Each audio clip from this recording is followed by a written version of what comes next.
Avez-vous déjà ressenti cette déception amère? Vous achetez de belles graines, vous les semez avec amour, vous attendez patiemment les premières feuilles, et le grand jour arrive. C'est le moment de les repiquer dans un nouveau pot. Mais le lendemain matin, c'est le drame. Vos magnifiques petites plantes sont toutes couchées sur le sol. Elles sont molles, tristes et souvent condamnées. Pourquoi ce massacre végétal se produit-il à chaque fois? La vérité risque de vous surprendre. Souvent, c'est notre excès de soins qui les tue. Dans cette vidéo, je vais vous révéler les secrets invisibles qui provoquent l'effondrement de vos plants. Et surtout, je vais vous donner des solutions simples pour que vos jeunes pousses restent fortes et bien droites. D'ailleurs, dites-moi tout de suite dans les commentaires combien de semis vous avez perdu cette année. Soyez honnête, on est entre jardiniers. Pour comprendre le problème, il faut se mettre à la place de la plante. Une graine est un véritable coffre-fort naturel. Elle est très résistante. Mais une fois qu'elle germe, elle donne naissance à un semis. Et un semis, c'est le bébé du monde végétal. Il est incroyablement vulnérable. Le repiquage est une étape nécessaire pour donner plus de place aux racines. Cependant, pour la plante, c'est l'équivalent d'une opération à cœur ouvert. C'est un événement traumatisant et plein de stress. La façon dont la plante va réagir dans les premières 24 heures est critique. Si un seul petit détail ne va pas, son système de défense s'effondre. Et la conséquence physique immédiate est toujours la même. La tige perd sa pression et la plante s'allonge sur le sol. Décortiquons ensemble chaque erreur. Commençons par le coupable numéro 1. C'est ce qu'on appelle le choc de transplantation. Imaginez un peu la situation. Vous vivez paisiblement dans votre petite maison confortable, il fait chaud, la nourriture arrive toute seule, et soudain, un géant vous arrache de votre lit. Il vous jette dans un champ froid et inconnu. C'est exactement ce que vit votre petite plante. Ses racines sont extrêmement fragiles, elles sont microscopiques et recouvertes d'un fin duvet. Ce duvet absorbe l'eau et les nutriments. Lors du repiquage, nous cassons souvent ces micro-racines sans le vouloir. Résultat, la plante ne peut plus boire. Elle se flétrit. Elle tombe sur le sol en quelques heures. C'est un mythe de croire qu'il faut nettoyer les racines. Beaucoup de gens enlèvent la vieille terre. C'est une erreur fatale. Pour illustrer cela, pensez à une intervention chirurgicale. Vous ne voulez pas exposer les organes à l'air libre. Laissez toujours une motte de terre autour des racines. Plus la motte est grosse, moins le choc sera violent.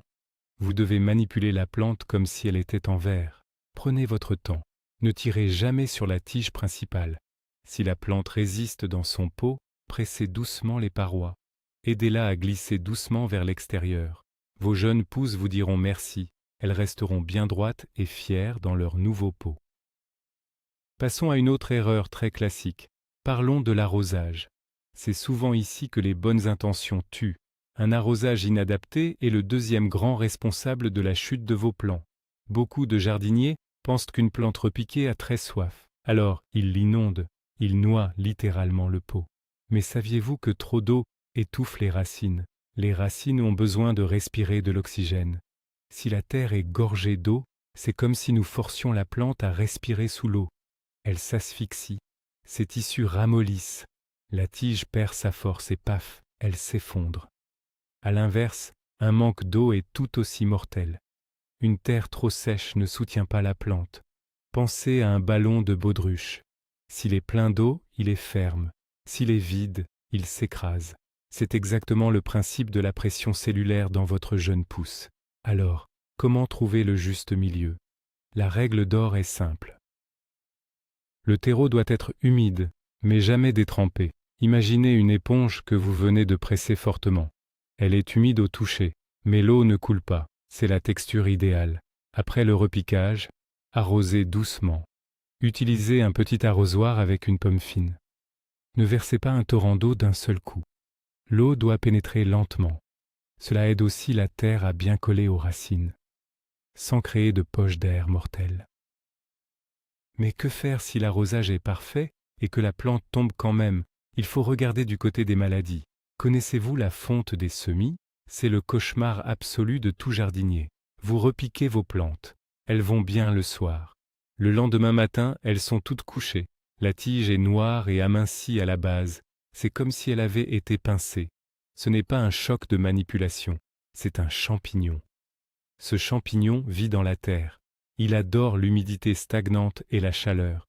Il attaque la tige juste au niveau du sol. En quelques heures, il détruit les canaux qui transportent la sève. La pauvre plante est coupée de ses réserves. Elle s'effondre irrémédiablement. C'est fini pour elle. C'est un mythe de croire que la terre du jardin est stérile. Elle est pleine de vie, bonne et mauvaise. Pour éviter ce drame, l'hygiène est cruciale. C'est comme dans un hôpital. Nettoyez bien vos pots avant le repiquage. Utilisez toujours un terreau neuf et de qualité pour les jeunes plants. Ne prenez pas la vieille terre de l'année dernière. Et surtout, aérez vos plantations. Un petit ventilateur qui souffle doucement peut faire des miracles. L'air en mouvement sèche la surface de la terre. Les champignons détestent cela. Ils ne peuvent pas se développer si la surface est sèche. C'est une astuce simple et redoutable. Voici un autre point crucial souvent ignoré, le choc thermique. Les températures jouent un rôle majeur dans la survie de vos jeunes plants. Pensez-y une seconde. Vos semis ont grandi bien au chaud. À l'intérieur de la maison, la température est constante. Il fait environ 20 degrés. Il n'y a pas de vent froid, pas de courant d'air. Soudain, vous les repiquez et les placez dehors ou dans une serre non chauffée. La température chute brutalement. La nuit, il fait peut-être moins de 10 degrés. Que se passe-t-il? La plante panique. Ses fonctions vitales se bloquent. La circulation de la sève s'arrête net. Sans sève, pour maintenir la pression, la tige devient toute molle. La plante s'affaisse misérablement sur le terreau. C'est comme si on vous jetait dans un bain d'eau glacée pendant votre sommeil. Vous seriez totalement pétrifié. C'est la même chose pour le végétal. Pour éviter ce drame, surveillez la météo. Ne repiquez pas si les nuits sont encore trop froides. Si vous cultivez en intérieur, utilisez de l'eau à température ambiante pour le premier arrosage. N'utilisez pas de l'eau glacée sortie directement du tuyau d'arrosage en plein hiver. Le choc sur les racines serait instantané. Laissez votre arrosoir reposer quelques heures dans la pièce. La transition doit être douce et progressive. C'est la clé de la réussite pour garder des tiges solides. Et cela nous amène directement au concept de l'acclimatation. C'est une étape vitale que beaucoup sautent par impatience. C'est une erreur classique. Vous avez de beaux plants. Ils sont grands, ils ont l'air forts. Vous les repiquez directement dans le potager en plein soleil. Et là, catastrophe. En quelques heures, ils deviennent blancs, se dessèchent et s'écroulent sur le sol de votre jardin. Pourquoi? Parce qu'ils n'ont pas de protection solaire. Les plantes d'intérieur ont des feuilles très fines. Elles ne sont pas habituées aux rayons ultraviolets intenses du soleil. Elles ne connaissent pas non plus le vent. Le vent dessèche rapidement les feuilles. Il plie les tiges fragiles. Il faut déconstruire le mythe de la plante d'intérieur prête pour l'aventure sauvage. Elle ne l'est pas du tout. Elle est extrêmement douillette au début. L'acclimatation est la solution. C'est comme un entraînement sportif. Sortez vos plants à l'ombre pendant 2 ou 3 heures le premier jour. Rentez-les le soir. Le lendemain, laissez-les un peu plus longtemps. Exposez-les doucement à un soleil doux du matin. Augmentez la durée sur une période d'environ 7 à 10 jours. Le vent va renforcer les cellules de la tige. Le soleil va épaissir les feuilles. La plante va fabriquer sa propre crème solaire naturelle. Quand viendra le moment du repiquage final, elle sera forte. Abordons maintenant la question de la profondeur de plantation. C'est une erreur très visuelle. Parfois, la plante tombe tout simplement parce qu'elle n'est pas bien tenue. C'est un problème d'ingénierie basique. Imaginez un grand poteau électrique planté à seulement 10 cm dans le sol. Au premier coup de vent, il tombe. C'est pareil pour vos semis. Si vous les repiquez trop en surface, la tige n'a aucun support mécanique. Le système racinaire n'est pas assez profond pour ancrer la plante. Elle vacille, elle penche et elle finit par toucher le sol. Mais attention, l'inverse est tout aussi dangereux. Si vous plantez trop profondément, la tige va pourrir. La plupart des plantes détestent avoir leur collet enterré. Le collet, c'est la zone charnière entre les racines et la tige. S'il est sous la terre humide, il pourrit. La plante meurt et s'effondre. Mais il y a une exception célèbre, c'est le mythe de la tomate. Beaucoup pensent que la règle stricte s'applique à tout, mais la tomate est spéciale. Vous pouvez et vous devez l'enterrer très profondément, jusqu'aux premières feuilles. La tige de la tomate va créer de nouvelles racines partout où elle touche la terre. Elle deviendra encore plus forte. Pour les autres légumes, respectez la ligne du collet. Faites un trou à la bonne profondeur. Tassez légèrement la terre. Regardons de plus près la qualité de la terre que vous utilisez. Le substrat est la maison de votre plante. S'il est mauvais, la plante s'effondrera. Beaucoup de débutants font l'erreur d'utiliser de la vraie terre du jardin pour repiquer dans de petits pots. C'est une très mauvaise idée. La terre du jardin est souvent très lourde. Elle contient beaucoup d'argile. Quand on la met dans un pot, elle se compacte. Elle devient dure comme de la brique en séchant. L'eau ne s'écoule plus correctement. Les racines minuscules de votre jeune pousse ne peuvent pas percer ce béton naturel. Elles étouffent et meurent. La plante s'arrête de grandir. Ses feuilles jaunissent et elle finit par tomber, totalement épuisée. Pour vous donner une image très claire, c'est comme essayer de courir un long marathon avec des chaussures en ciment. C'est impossible. Vous devez absolument utiliser un terreau spécial pour le repiquage. Il doit être léger, aéré et très souple. Il contient souvent de la perlite blanche ou de la fine fibre de coco. Ces petits éléments permettent à l'air de circuler et à l'eau de bien s'évacuer. Les jeunes racines peuvent s'y développer sans aucun effort. Elles peuvent explorer rapidement leur nouvel espace. Un bon terreau léger garantit une croissance vigoureuse. La tige va rapidement s'épaissir et votre plante se tiendra bien droite. Il y a un autre facteur très humain dans ce problème. Parlons des dommages mécaniques lors de la manipulation. Vous êtes peut-être le responsable sans le savoir. Le moment du repiquage est une opération extrêmement délicate. La façon dont vous prenez la plante avec vos mains est déterminante. Beaucoup de gens attrapent le jeune semis par la tige pour le sortir de son contenant. C'est un réflexe naturel. Mais c'est une erreur terrible. La tige d'un jeune semis est pleine d'eau. Elle est tendre et très fragile. Si vous pressez un peu trop fort avec vos gros doigts, vous écrasez les tissus internes. Vous cassez les minuscules vaisseaux capillaires invisibles à l'œil nu. L'eau de la terre ne peut plus monter vers les feuilles. Que se passe-t-il ensuite? Vous repiquez la plante. Tout semble parfait sur le moment. Mais quelques heures plus tard, elle se plie exactement à l'endroit précis où vous l'avez pincée. Elle s'effondre comme une paille cassée en deux. Imaginez que quelqu'un vous soulève violemment par le cou. Ce ne serait pas très agréable. Pour éviter cela, il y a une règle d'or universelle. Ne touchez jamais la tige principale. Prenez toujours le petit plant par l'une de ses feuilles.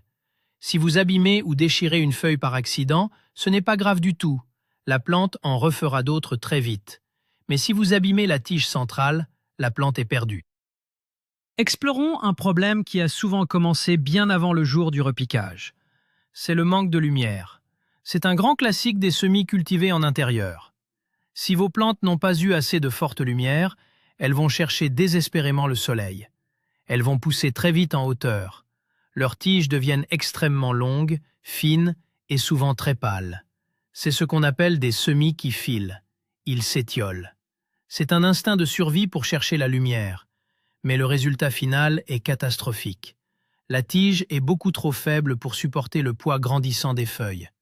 Arrive le jour du repiquage. Vous les changez prudemment de peau, mais leur structure interne est déjà compromise. Au moindre petit mouvement d'air, au premier arrosage, ces grandes tiges fragiles s'effondrent lourdement sur le sol. Elles sont incapables de se tenir droites toutes seules. Pour bien visualiser cela, imaginez une grande tour construite avec des cartes à jouer. La base est trop étroite pour sa hauteur. Elle est destinée à s'écrouler très vite. C'est un grand mythe de penser que placer les semis près d'une fenêtre suffit toujours. Souvent, la lumière filtrée par la vitre est trop faible. Utilisez des lampes de croissance artificielle. Placez-les très près des feuilles. Cela obligera les semis à rester courts, trapus et solides.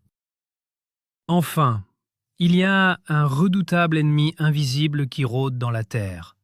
Les ravageurs. Vous pensez peut-être avoir tout fait parfaitement. Un bon terreau, une belle lumière, un arrosage idéal et une manipulation experte. Pourtant, une de vos belles petites plantes gît sur le sol ce matin. La tige est coupée nette à la base. Ce n'est pas une banale maladie fongique, c'est un meurtre végétal. Le coupable? Souvent, c'est le ver gris. C'est la grosse larve de certains papillons de nuit. Ces grosses chenilles vivent bien cachées dans la terre pendant toute la journée. La nuit, elles sortent de leur cachette. Elles viennent grignoter la base tendre de vos jeunes plants. Elles coupent la tige comme un bûcheron abat un grand arbre. Le matin, vous retrouvez la plante tombée à côté de sa propre racine. Il y a aussi les moucherons du terreau. Leurs minuscules larves transparentes mangent les poils racinaires des semis. La plante s'affaiblit de jour en jour, perd sa force et s'effondre doucement. C'est comme une immense armée invisible qui attaque les fondations secrètes de votre château. Pour lutter contre cela, l'observation est vitale. Laissez bien sécher la surface de la terre entre 2 arrosages. Les larves détestent l'air sec. Pour repousser le redoutable ver gris à l'extérieur, fabriquez un petit collier avec un rouleau de carton. Placez-le autour de la tige. C'est une barrière physique parfaite. Voilà la vérité choquante. Le repiquage n'est pas qu'un simple déplacement de terre. C'est un moment de stress intense où tout peut basculer. Vous savez maintenant que si vos plants s'effondrent, c'est souvent à cause d'une petite erreur fatale. Un choc brutal des racines, un arrosage excessif qui les étouffe, ou encore un méchant champignon comme la fonte des semis. N'oubliez jamais l'importance vitale de la lumière avant le repiquage. C'est elle qui crée des tiges épaisses et capables de tenir debout. Pensez à l'acclimatation en douceur. Traitez vos jeunes plantes comme des êtres fragiles. Prenez-les toujours par les feuilles, jamais par le cou. En appliquant ces règles simples, vous allez diviser vos pertes par 10. Vos semis resteront bien droits, vigoureux, et ils deviendront des plantes productives formidables. Merci d'avoir suivi ces conseils jusqu'au bout. Si cette vidéo vous a aidé à comprendre le mystère de vos plants couchés, n'oubliez pas de vous abonner à la chaîne. Laissez-nous un gros pouce bleu pour soutenir notre travail. Et avant de partir, répondez à cette question dans les commentaires. Quel est le légume qui vous donne le plus de difficultés lors du repiquage? J'ai hâte de lire vos réponses et de vous aider davantage.